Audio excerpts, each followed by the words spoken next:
não parar, não precipitar e não retroceder. Então dizer para esse cara, sabe quando nós vamos parar? Nunca. Nunca na sua porca vida. Né?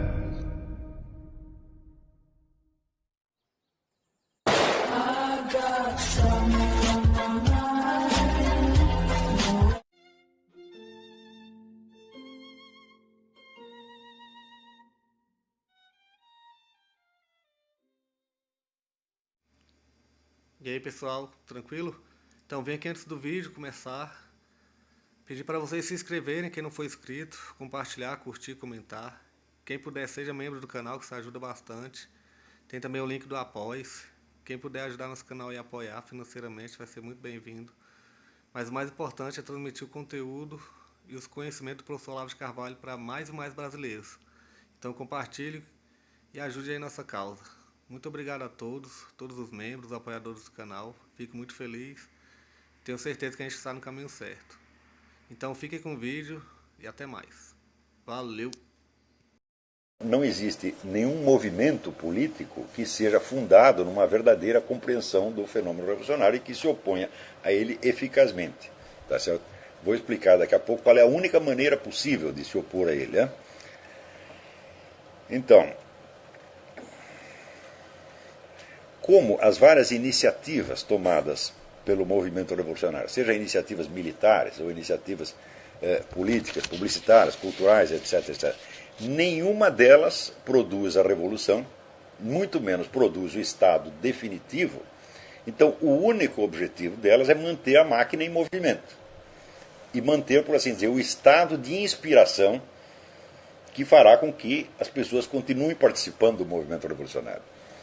Tá certo? Então, o efeito psicológico, onde de aumentar o momento, né, momento no sentido físico do termo, né, o momento do processo revolucionário, é a única finalidade dessas ações, sejam ações, por exemplo, ações terroristas, seja ações políticas, seja reivindicações apresentadas, seja protestos populares, etc., etc. Mesmo que todas estas iniciativas não produzissem efeito prático nenhum, como a maioria delas não produz, tá certo? Elas funcionam porque mantêm o movimento. Tá certo? E eu já expliquei para vocês que no livro do Dostoiévski, Os Demônios, né, os personagens, que são todos revolucionários, designam o movimento revolucionário sob o termo o movimento. Ou seja, a revolução só se concebe a si mesma como um movimento que não pode parar nunca porque não tem um ponto de chegada. Não pode haver um ponto de chegada porque a modificação visada abranja toda a realidade. Não é assim que há um desajuste, há um ponto errado, há uma injustiça, há uma coisa ineficaz localizadamente, que comparada ao resto do universo, possa ser tida como anormal, porque não há normalidade, não existe normalidade, não existe um parâmetro de normalidade ao qual tal ou qual parte do universo deva se ajustar. Está tudo na anormalidade. A anormalidade abrange tudo, tudo é anormal, a existência é anormal. Tá certo? Então,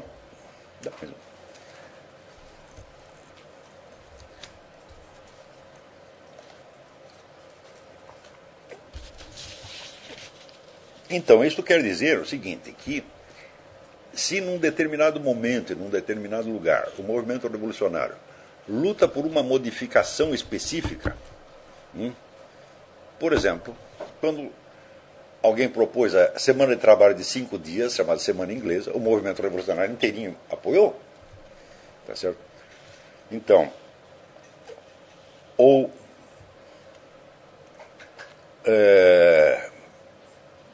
leis antirracistas ou leis racistas. Quando votaram as leis raciais na Alemanha, a população toda apoiou. Então, isso já mostra, o movimento revolucionário pode propor uma coisa num lugar e a coisa... Parou?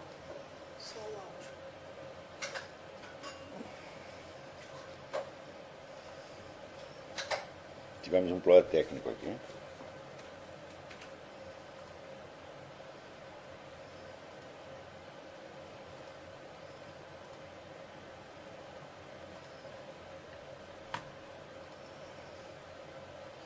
Parou? parou faz tempo? Perderam muita coisa ou não?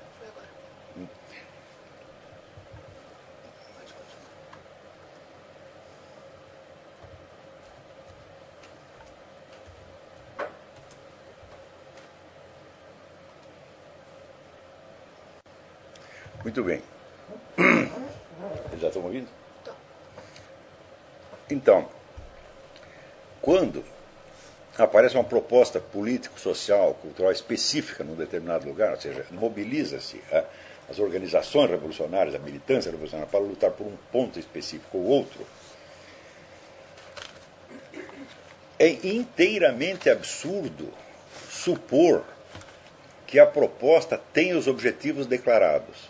Ela nunca tem objetivo nenhum, a não ser aumentar o momento da revolução. Isso quer dizer que quando um conservador, ou liberal, um direitista, imagina que ele deve lutar por aquela reforma, por aquela modificação, para tomar a bandeira, tomar o pretexto do outro lado, ele está ajudando o movimento revolucionário de qualquer maneira. E se ele se opõe, ele também está ajudando, porque ele está personificando tudo que existe de mal no mundo e a resistência ao bem. Então não há para onde correr. Se correr o bicho pega, se ficar o bicho come. Então, isso significa que qualquer tomada de posição com relação a esses pontos específicos é sempre errada. Se o movimento revolucionário é uma coisa abrangente e total, ele só pode ser combatido de modo abrangente e total. Os pontos específicos nunca são o problema. Então, qualquer resistência que se ofereça, resistência pontual que se ofereça, é tão inútil quanto você fazer o contrário. Em vez de você resistir, você diz, não, eu vou aderir para tomar a bandeira dele e, como diz, fazer a revolução antes que eles façam. Você sai perdendo das duas maneiras. E é por isso que o movimento revolucionário avança no mundo inteiro, sem que ninguém possa detê-lo. Por quê? Qualquer reivindicação específica, qualquer exigência específica que o movimento revolucionário faça num determinado momento, não tem por objetivo resolver aquele problema, sanar aquela doença, superar aquela dificuldade. Nada. Isso sempre gera maiores dificuldades, tá certo? E isso faz parte do processo. Então, por exemplo, para mim a coisa mais clara do mundo é que se você faz uma lei específica para proteger uma determinada comunidade que diz gay, quer dizer, essa comunidade gay tem direito a mais proteção do que as outras, você acabou de instaurar um princípio segundo o qual o gosto sexual que determinadas pessoas tenham é fonte de direitos. Ora, quem diz que o sujeito, para desfrutar deste direito, precisa ser efetivamente homossexual? Ninguém precisa, porque não se exige prova de homossexualidade. Então, isto consiste a proclamação de uma lei que protege os gays, entre aspas, sendo que nem mesmo o conceito de gay está explicado, tá certo? Ela imediatamente dissolve todo o Código Penal, assim como o casamento gay dissolve todo o Código Civil. E vai criar dificuldades jurídicas absolutamente intransponíveis, tá certo? Essas dificuldades, então, serão naturalmente atribuídas ao próprio sistema. Quer dizer, não é esta lei que está errada, é o sistema que está errado. Então, isso não visa resolver um problema, mas a criar infinitos problemas. Então, é claro que o objetivo proclamado é um objetivo pretextual, é sempre pretextual. Por exemplo, quando nos Estados Unidos disseram que precisava introduzir a educação sexual nas escolas para diminuir o número de casos de gravidez juvenil. O número de casos, e tão logo instalada a educação, o número de casos multiplicou por 10 mil. É a coisa mais evidente do mundo. Então, como para a mentalidade revolucionária, o universo inteiro está errado, ela sempre pode encontrar algum outro fator para acusar, porque tudo o que existe é acusável. Quer dizer, o número de bodes expiatórios à disposição do discurso revolucionário é infinito. Qualquer coisa pode ser acusada de causar qualquer coisa. Então, quer dizer, se você discutir, por exemplo, deve-se introduzir a educação sexual na escola, isso vai diminuir o número de gravidez infantil, de gravidez juvenis, né? Se você discute nesta base, você está caído em engodo, porque não é isso que é para discutir. O que é para discutir é a presença de elementos revolucionários na política, na vida cultural. É a simples presença destes indivíduos que deve ser rejeitada. Ainda que eles venham com uma proposta que pareça... Qualquer proposta, qualquer uma, sempre parecerá razoável sob determinado aspecto. É impossível que haja uma proposta 100% errada, 100% maligna. Não existe isso, nós não podemos conceber isso aí. Além disso, seria contraproducente. Por exemplo, eles não vão fazer aqui uma proposta da liquidação da humanidade inteira. Tá certo? Isso aí não seria... Não é concebível como proposta, e por isso mesmo não será apresentada. Então, quer dizer, qualquer discussão de qualquer proposta que esteja respaldada pelo movimento revolucionário é sempre você cair no engodo. Sempre e sempre. Todas as propostas podem ser benignas ou malignas, todas, absolutamente todas, dependendo do quadro de referência geral no qual elas estão colocadas. Então, por exemplo, e o problema é que o quadro de referência do revolucionário é sempre imensamente mais amplo que o dos conservadores, liberais, etc, etc. O revolucionário sabe o que ele está fazendo quando ele coloca uma proposta nova. Ele sabe que ele está simplesmente aumentando o movimento, dando força ao movimento, para chegar, vamos dizer, num suposto estágio final que não é atingível e que só funciona porque não é atingível. Ele sabe disso. Pelo menos a liderança do movimento revolucionário sempre soube disso.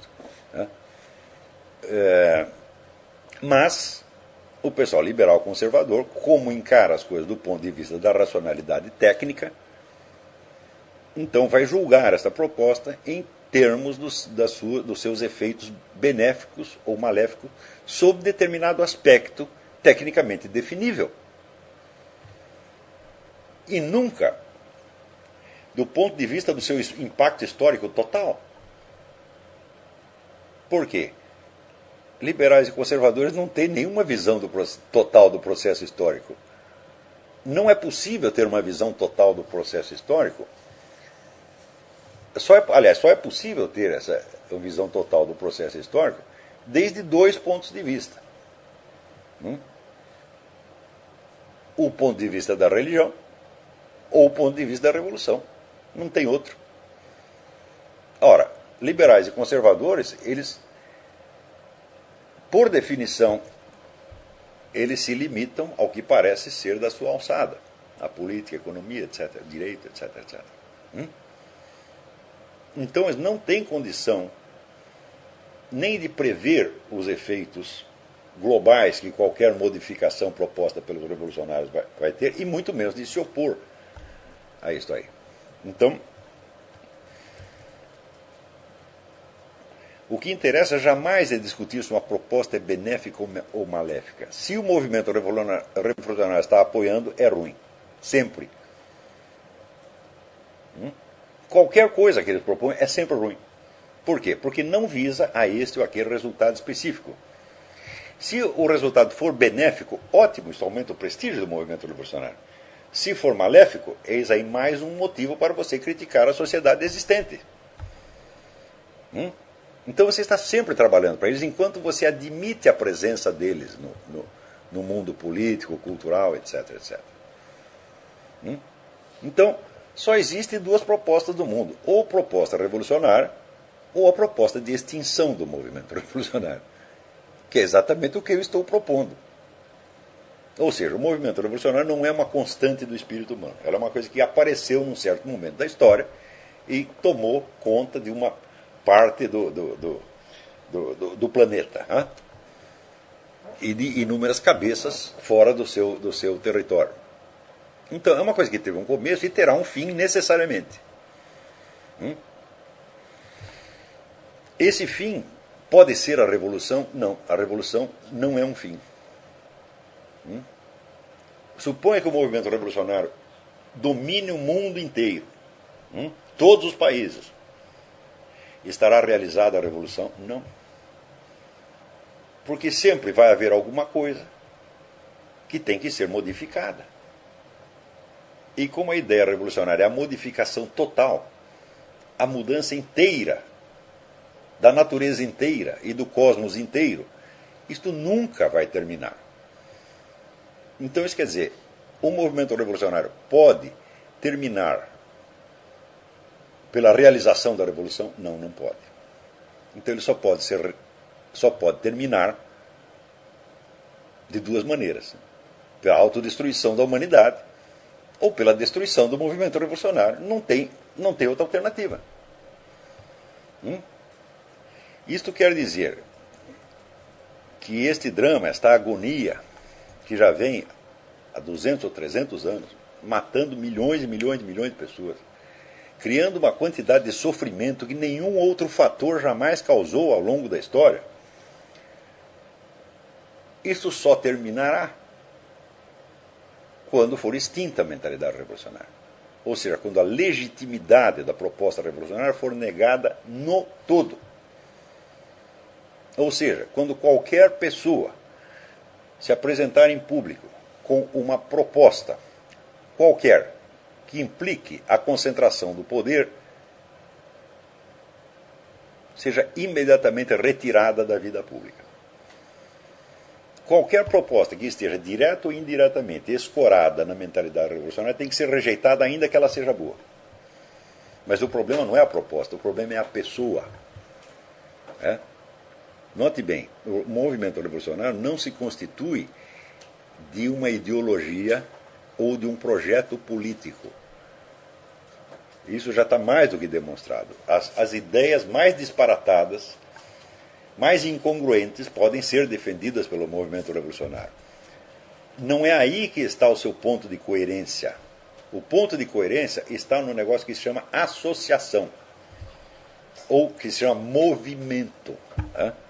O movimento revolucionário não se constitui de um projeto, não se constitui de uma ideia, se constitui de pessoas associadas, irmanadas pela própria ideia do movimento revolucionário.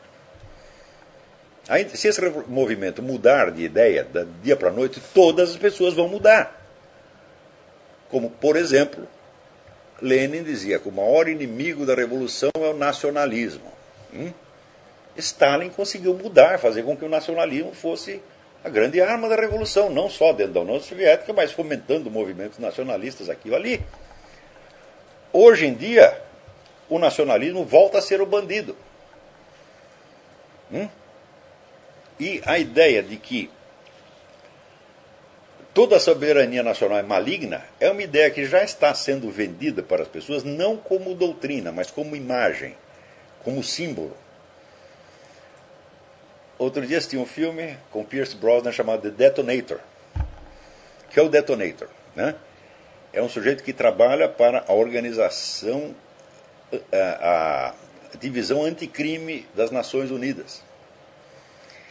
E existe uma quadrilha chefiada por um ex-general russo que rouba uma certa quantidade de plutônio para fazer 2 bombas atômicas e que, com a ajuda de uma outra quadrilha americana, está transportando essas bombas de Bremen para Stuttgart, onde ele pretende usar as 2 bombas como arma dissuasória para fazer certas exigências, modificar a estrutura de poder no mundo.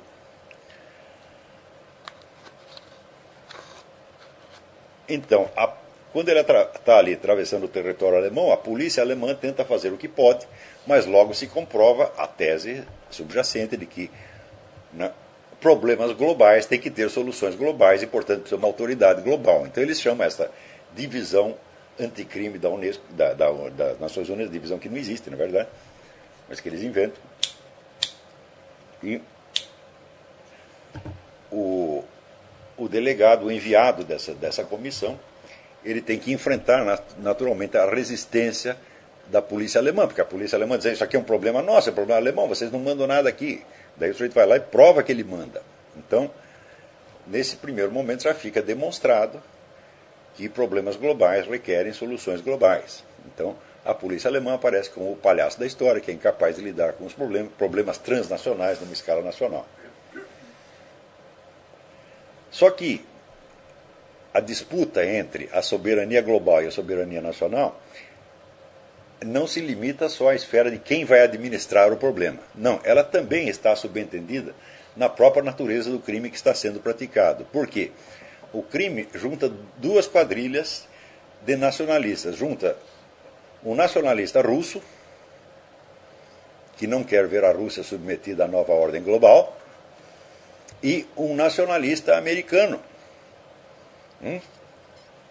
que fala com sotaque do meio oeste. Então é um redneck, que é um nacionalista americano que também não quer ver os Estados Unidos submetidos à nova ordem global. Então, milhares de pessoas assistem esse filme, acham aquilo tudo muito natural, né, e não percebem que acabaram de ser enganadas. Por quê? Pergunto: existe alguma entidade transnacional que seja capaz de enfrentar o terrorismo melhor do que as nações têm enfrentado? Fala: não, ao contrário.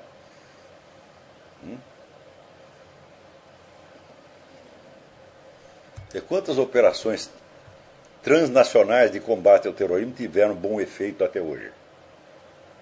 O que existe é uma operação nacional americana, né, que às vezes outras nações subscrevem, só para não ficar para trás. Mas quem está agindo lá é uma nação ou outra. Tá certo? E, em segundo lugar, qual é a possibilidade de aliança entre nacionalistas americanos e nacionalistas russos contra o poder global? Você vai ver os nacionalistas russos, a coisa que eles mais odeiam no mundo é os Estados Unidos, porque os Estados Unidos, para eles, representa o movimento nacionalista. A primeira coisa que eles odeiam é americano. A segunda coisa que eles mais odeiam é judeu, porque eles acham que isso aí, eles acham que o globalismo é uma conspiração americano-judaica. Tá certo? E aqui o pessoal, né, nacionalista, a coisa que eles mais odeiam, o movimento comunista e todos aqueles que estiveram associados a ele. Qual é a posição deles com relação aos judeus? Eu digo: depende. Se você vê o judeu por um certo lado, você acha que os judeus são inventores do movimento comunista, então você odeia judeu. Por outro lado, quando você vê Israel sendo atacado por tudo quanto é esquerdista no mundo, então você acha que o judeu é a vítima do processo. Então, a posição que o direitista nacionalista americano pode tomar com relação aos judeus é dupla. Ou ele é amigo do judeu, ou ele é inimigo do judeu. Né? Então,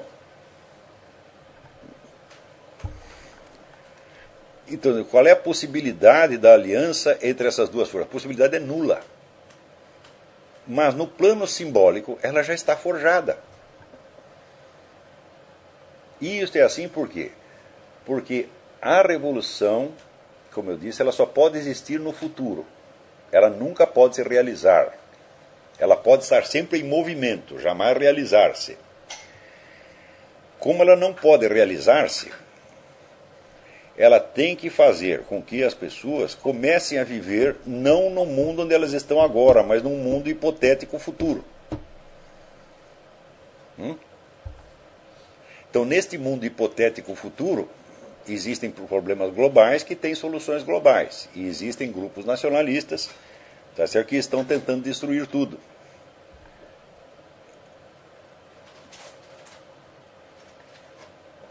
Quando, na realidade, você vai ver que o apoio para esses movimentos terroristas vem exatamente das fontes do poder global, as mesmíssimas fontes.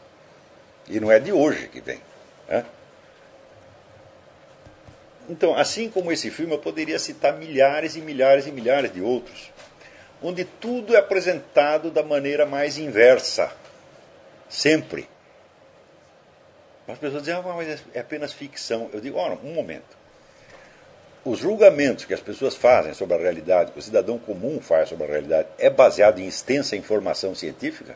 Não, é claro que não. Ninguém tem tempo para se informar sobre todos os fatos. Então, o julgamento é tomado com base no que chamamos topoi, lugares comuns. E esses lugares comuns se impregnam em imagens. Então, as imagens é que decidem, é que são a fonte das decisões políticas populares. Por isso é mais importante,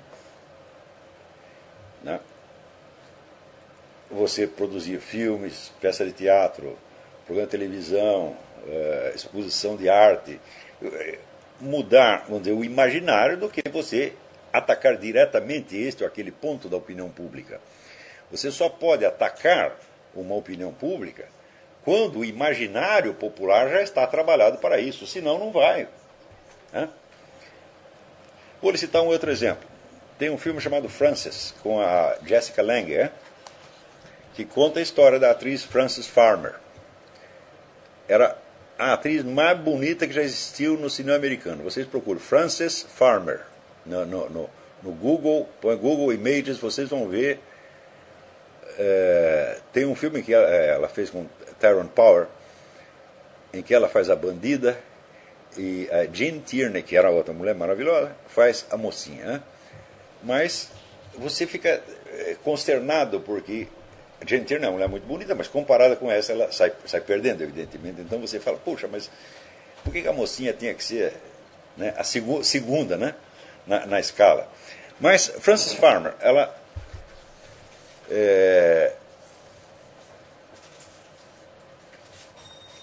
foi pega dirigindo, cometendo uma infração qualquer de trânsito, e em vez de lhe darem uma multa, levaram-na para um hospital psiquiátrico, de onde ela nunca mais saiu.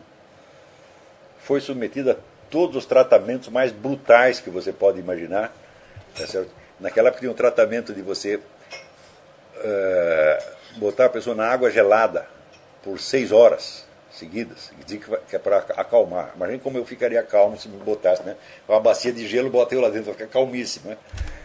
Foi submetida a isso, a não sei quantos eletrochoques, uma série infindável de eletrochoques, e por fim foi lobotomizada. Quando você vê o filme, você tem a impressão que é, vamos dizer, o establishment capitalista malvado que está fazendo isso com a garota. Na verdade, o que aconteceu foi exatamente o contrário. Tem um repórter chamado William Arnold que descobriu tudo. Como muitas outras pessoas de Hollywood, na época, nos anos 30, Frances Farmer era uma simpatizante comunista. E lá pelas tantas quiseram cooptá-la para ela passar para a clandestinidade e fazer o papel de pombo-correio do Partido Comunista. E ela não quis. Como se fez com tanta gente. Né? Ela não quis, mas acontece que aí ela já estava sabendo coisa demais. Então o que era preciso fazer com ela? Era preciso dar um jeito nela. E deram. No filme não se fala disso. Então isso quer dizer que aí você vê o movimento revolucionário usando o seu próprio crime, tá certo? Como um meio de acusar os outros. Então, por exemplo, esse topos de que o establishment psiquiátrico, presta atenção, é um elemento fundamental da estrutura do poder e que sua função é repressiva e não curativa, é um topos que se espalhou por todo mundo e que todo mundo aceita.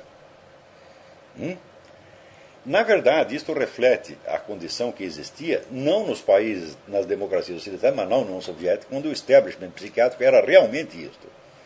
Tá certo? E onde ser de oposição era uma doença mental. Quer dizer, o número de pessoas, de intelectuais, de alto gabarito, né, que foram presos em hospitais psiquiátricos, declarados loucos, é milhares e milhares e milhares. Então, lá na União Soviética, isso era uma coisa oficial, fazia parte da estrutura do Estado. Tá certo? Literalmente. Agora, analogicamente, você pode dizer que o establishment psiquiátrico no Ocidente tinha alguns aspectos disso e podia ser usado para isso também, embora na maior parte dos casos não fosse.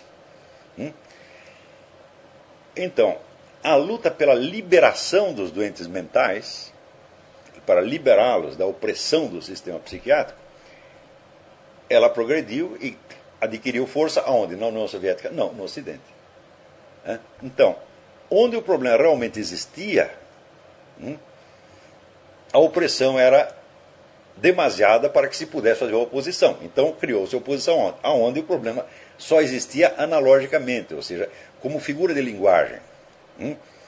Ou seja, havia um sistema psiquiátrico, na maior parte dos casos, ele visava realmente a curar as pessoas com maior ou menor sucesso, tá certo? Mas em certos casos podia ser usado como instrumento de opressão.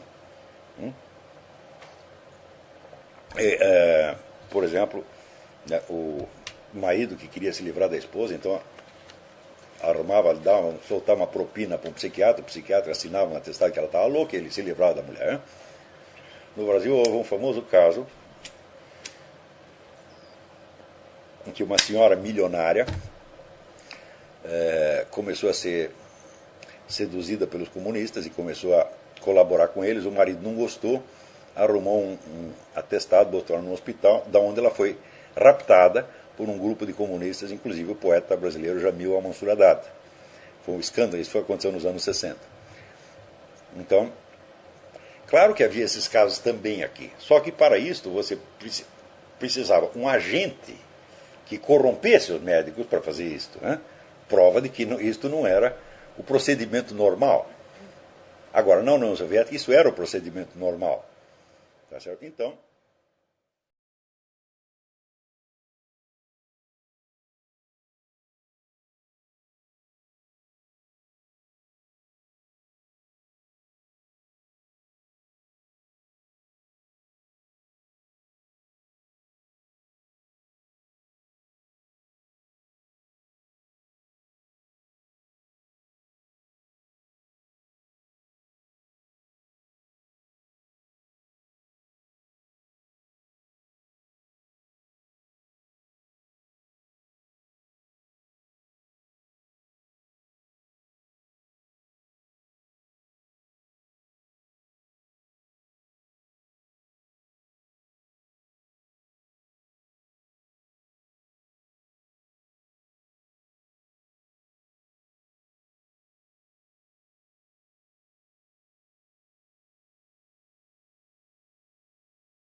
chegamos a mais um final de uma aula, de um vídeo. Espero que tenham gostado. Quem não se inscreveu ainda, se inscreva, compartilhe, comente. Ajude o nosso canal, apoie, seja membro. E ajude o nosso canal a chegar a cada dia a mais brasileiros que precisam muito do conhecimento do professor Olavo de Carvalho. Então é isso aí, fique com Deus, até o próximo. Valeu! Então é isso aí, pessoal. Que é o nosso canal. Que são alguns livros que eu já li. A maioria foi doação, mas alguns eu adquiri, professor Olavo de Carvalho. Alguns livros se perderam aí que eu emprestei, professor Alexandre Costa, a Bíblia Sagrada. 10 lições sobre Karl Marx. Indico a não ler esse livro, que é muito ruim mesmo. Alguns pensadores aqui que realmente, como o professor Olavo de Carvalho disse, não são pensadores. Valeu, tamo junto aí. Apoie nosso canal, seja membro.